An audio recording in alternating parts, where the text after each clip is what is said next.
Chacun de nous a sa référence. Une idole ou un modèle à suivre. Celui qui pour toi est infaillible. Moi j'ai choisi ma référence. Moi j'ai choisi ma référence. Jésus, ma référence. Wow, Jésus.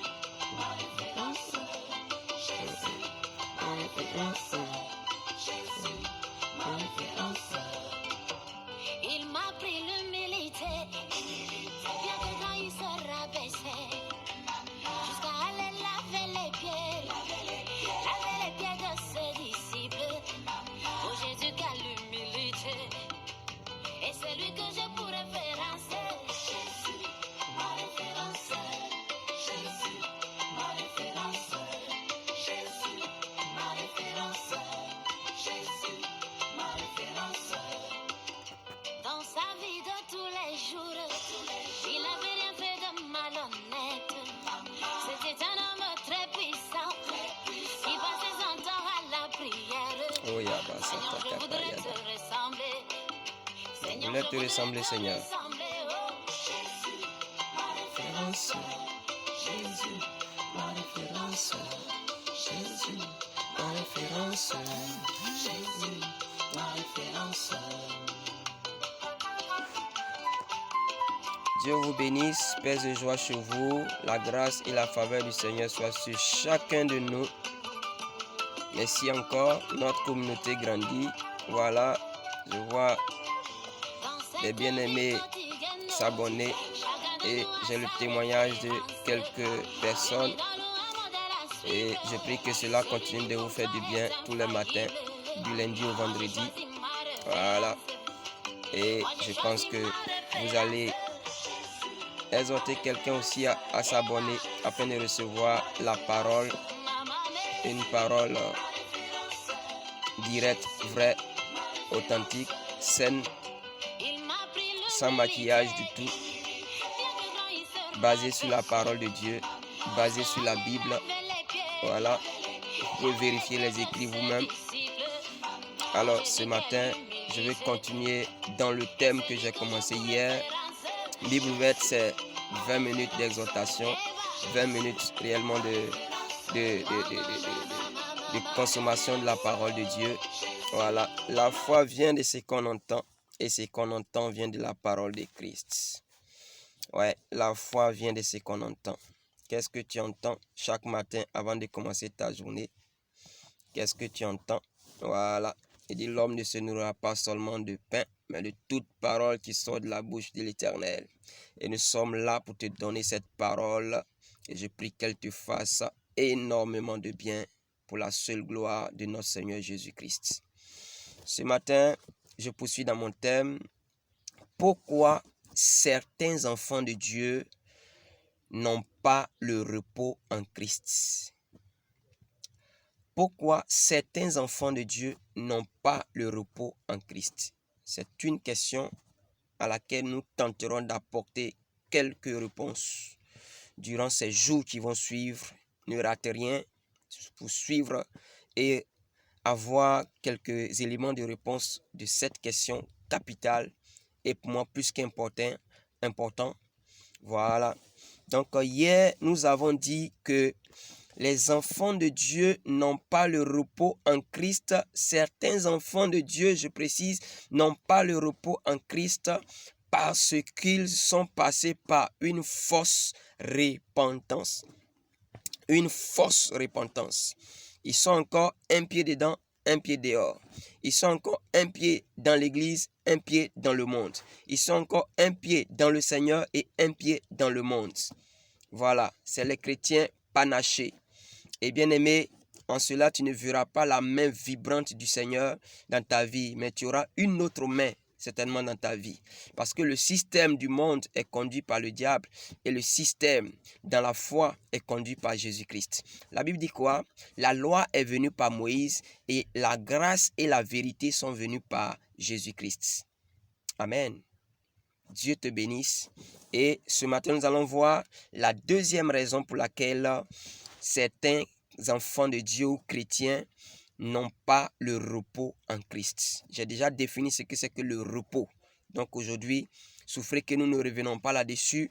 Toi qui veux réellement savoir qu'est-ce que c'est que le repos sous tous ses angles, il faut retourner dans la vidéo d'hier. Dans la vidéo d'hier, et tu recevras tout ce qu'il y a été dit. Voilà. Lisons ensemble la parole de Dieu. Deutéronome, le chapitre 28, le verset 1 à 2. La Bible dit, « Si tu obéis à la voix de l'Éternel, ton Dieu, en observant et en mettant en pratique tous ces commandements que je te prescris aujourd'hui, l'Éternel, ton Dieu, te donnera la supériorité sur toutes les nations de la terre. Voici toutes les bénédictions qui se répandront sur toi et qui seront ton partage lorsque tu obéiras à la voix de l'Éternel, ton Dieu. » Alléluia. Et nous allons lire Jacques le chapitre 1 à partir du verset 22. La Bible dit, « Seulement, ne vous contentez pas de l'écouter, traduisez-la en actes, sans quoi vous vous tromperiez vous-même. En effet, si quelqu'un se contente d'écouter la parole sans y conformer ses actes, il ressemble à un homme qui, en s'observant dans un miroir, découvre son vrai visage. Après s'être ainsi observé, il s'en va et oublie ce qu'il est. Voici au contraire un homme qui scrute la loi parfaite qui donne la liberté, il lui demeure fidèlement attaché et au lieu de l'oublier après l'avoir entendu, il y conforme ses actes. Cet homme sera heureux dans tout ce qu'il fait. Alléluia. Waouh. Bien-aimé, Moïse est en train encore de répéter la voix de Dieu, la parole de Dieu au peuple d'Israël. Il dit, si tu obéis à la voix de l'Éternel que je te prescris aujourd'hui, ton Dieu te donnera la supériorité sur toutes les nations de la terre. Si tu obéis. Alors, certains enfants de Dieu n'ont pas le repos en Christ parce que lorsqu'ils viennent au Seigneur, ils ne sont pas à mesure de mettre en pratique la parole de Dieu, d'obéir à la parole de Dieu. C'est la deuxième raison. Ne pas mettre en pratique ou obéir à la parole de Dieu. C'est comme si nous partons à l'hôpital et le médecin, le généraliste, nous donne des instructions. Nous allons à la pharmacie, nous payons les médicaments. Et quand nous arrivons à la maison, nous ne prenons pas les médicaments ou nous les prenons différemment de ce que le médecin nous a dit sur l'ordonnance, les prescriptions. Bien-aimé, ce malade ne guérira pas. Ce malade ne sera pas soulagé. Ce malade n'aura pas réellement la guérison escomptée. Alléluia. C'est pareil en Christ.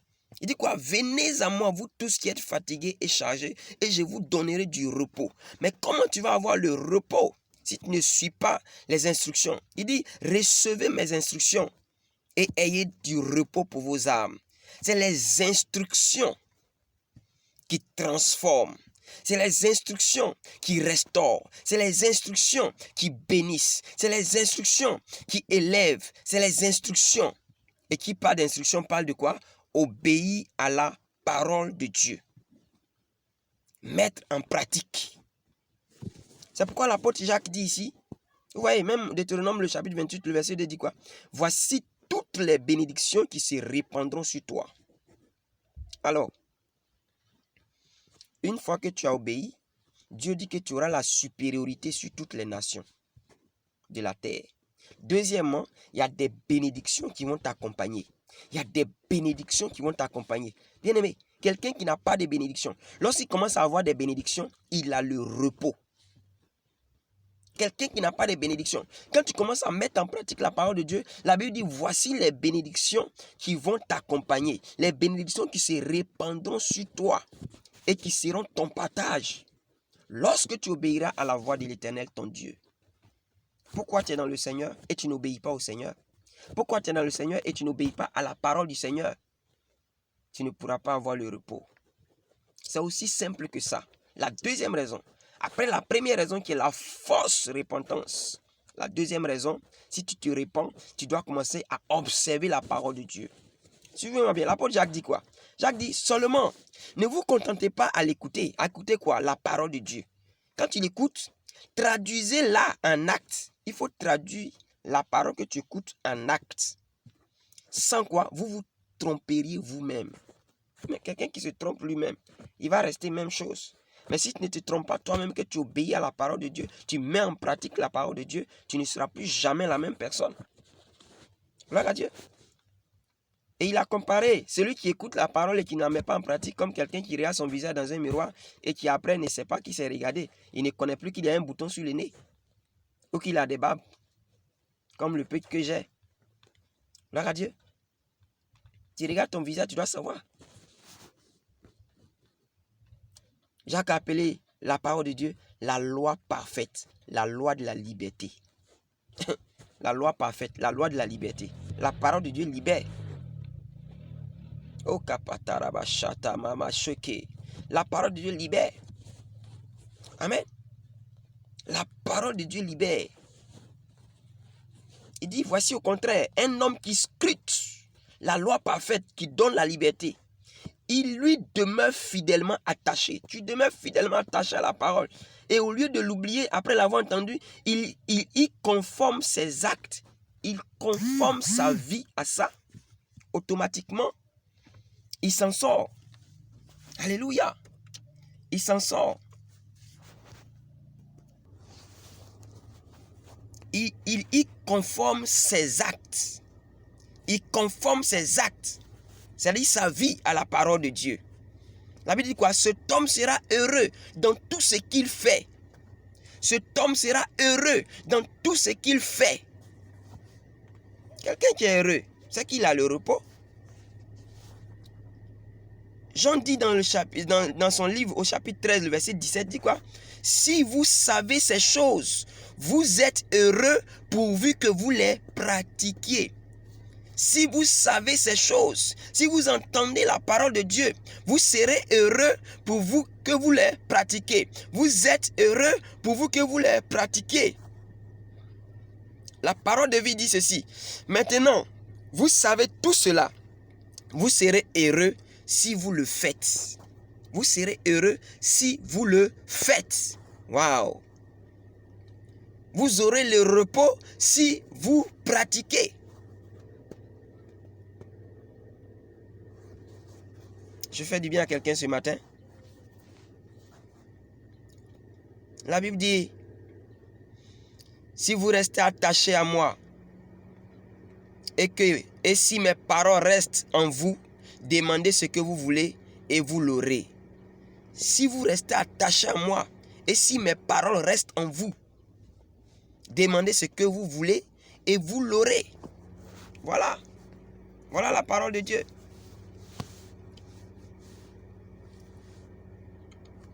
Maintenant, vous savez tout cela. Vous serez heureux si vous le faites. Tu peux le savoir, mais si tu ne le fais pas, tu n'auras pas le repos. Gloire au Seigneur. Bien-aimé, arrête d'écouter. Arrête de commenter même les prédications. Arrête de trouver les erreurs, les failles dans les paroles de Dieu que tu entends. Tout ce que Dieu te demande, c'est de mettre en pratique. C'est de mettre en pratique. C'est de pratiquer cette parole. C'est d'obéir à cette parole. C'est de te conformer à cette parole. Et la gloire de Dieu sera ton partage. Waouh! 1 Pierre 2, le verset 2 à 3 dit ceci. Comme des enfants nouveau-nés, désirez ardemment le lait pur de la parole, afin qu'il vous fasse grandir en vue du salut, puisque vous avez goûté combien le Seigneur est bon. Désirez ardemment le lait pur. Enfant nouveau-né. Voilà. Tu es né dans la foi. Tout ce que tu as fait, c'est de désirer ardemment le lait pur de la parole. Le lait pur de la parole. Afin qu'il vous fasse quoi? Grandir. Afin qu'il vous donne le repos. Afin qu'il vous fasse quoi? Grandir. En vue du salut. Alléluia. Alléluia. Si tu as goûté que le Seigneur est bon, désire ardemment le lait pur de la parole. Et tu vas voir que ta vie ne peut plus être la même chose. Hier, je vous disais, on met 2 personnes dans une église, dans le Seigneur. On les envoie dans le Seigneur. Il y a un qui va avancer progressivement et rapidement par rapport à l'autre. Tout simplement parce que l'autre obéit à la parole de Dieu. Et l'autre est encore en train de regarder en arrière comme la femme de Lot. Tu vas devenir statue de sel si tu regardes en arrière. Mais si tu regardes devant toi et que tu fonces, tu vas finir par grandir. Et en grandissant, tu connaîtras l'épanouissement, synonyme de repos. Alléluia. Que le Seigneur te bénisse. Pour terminer, je vais lire ces quelques 2 passages qui me restent. La Bible dit quoi? Ésaïe 55, le verset 6. Cherchez l'Éternel pendant qu'il se trouve. Invoquez-le tandis qu'il est prêt. Et le verset 8 dit quoi? Car mes pensées ne sont pas vos pensées et vos voix ne sont pas mes voix, dit l'Éternel. Autant les cieux sont élevés au-dessus de la terre, autant vos voix sont élevées au-dessus, mes voix sont élevées au-dessus de vos voix et mes pensées au-dessus de vos pensées. Comme la pluie et la neige descendent des cieux et n'y retournent pas sans avoir arrosé, fécondé la terre et fait germer les plantes, sans avoir donné de la sémence au semeur et du pain à celui qui mange. Ainsi en est-il de ma parole qui sort de ma bouche. Elle ne retourne point à moi sans effet, sans avoir exécuté ma volonté et accompli mes desseins. Voilà. La parole de Dieu a un effet, elle est puissante. Elle a un impact. Elle est une puissance. Quand tu l'entends, ça doit te faire quelque chose. Ça doit te faire bouger. Ça doit faire quelque chose dans ta vie, dans ton âme, dans ton corps, dans ton esprit, dans tes affaires, dans toutes choses. Elle ne retourne pas à Dieu sans effet. Les paroles de la bouche de l'Éternel ne retournent pas à lui sans effet. C'est clair et c'est net. Alléluia. Le prophète Ésaïe l'a dit et le prophète Jérémie également le dit. Le prophète Jérémie dit ceci. Et l'Éternel me dit, tu as bien vu. Jérémie 1, le verset 12. Et l'Éternel me dit, tu as bien vu, car je veille sur ma parole pour l'exécuter. Dieu veille sur sa parole pour l'exécuter. Dieu veille sur sa parole pour l'exécuter. Alors, la deuxième raison ce matin, c'est le manque d'obéissance. Ne pas mettre la parole en pratique va faire que tu n'auras pas le repos dans le Seigneur Jésus. Tu n'auras pas le repos en Christ. Dès ce matin, commence à être ami à la Bible. C'est ça notre objectif. Bible ouverte, c'est te permettre de méditer, de lire la Bible. Il faut être ami à la parole de Dieu. Et quand tu es ami à la parole de Dieu, applique cette parole à ta vie. Conforme ta vie, tes actes à cette parole et tu verras la gloire de Dieu. Que Dieu te bénisse. Dieu veille sur sa parole pour l'accomplir. Dieu veille sur sa parole pour l'accomplir. Jérémie 1,12. Dieu veille sur sa parole pour l'accomplir. Je suis content parce que tu as compris. Je sens que tu as compris. Va et fais cela. Il dit quoi? Jean 13, 17 dit quoi? Je termine. Maintenant, vous savez tout cela. Vous serez heureux si vous le faites. Si vous savez ces choses, vous êtes heureux pourvu que vous les pratiquiez. Première raison pour laquelle certains enfants de Dieu n'ont pas le repos en Christ, c'est la fausse repentance. La deuxième raison que nous avons vue aujourd'hui, j'ai appelé cela quoi? Ne pas mettre en pratique la parole de Dieu ou ne pas obéir à la parole de Dieu. Bible ouverte ce matin, c'est terminé. Que la grâce du Seigneur soit sur ta vie. Au nom de Jésus que je t'ai parlé ce matin. Bien-aimé, comme d'habitude, tu vas voir l'écriture qui va sortir pendant que tu es en train de finir cette vidéo. Abonne-toi, abonne-toi, abonne-toi. C'est un signal pour te dire abonne-toi. Clique sur la cloche et nous sommes ensemble pour une communauté merveilleuse à l'écoute de Dieu au travers de sa parole. Shalom à toi. Amen.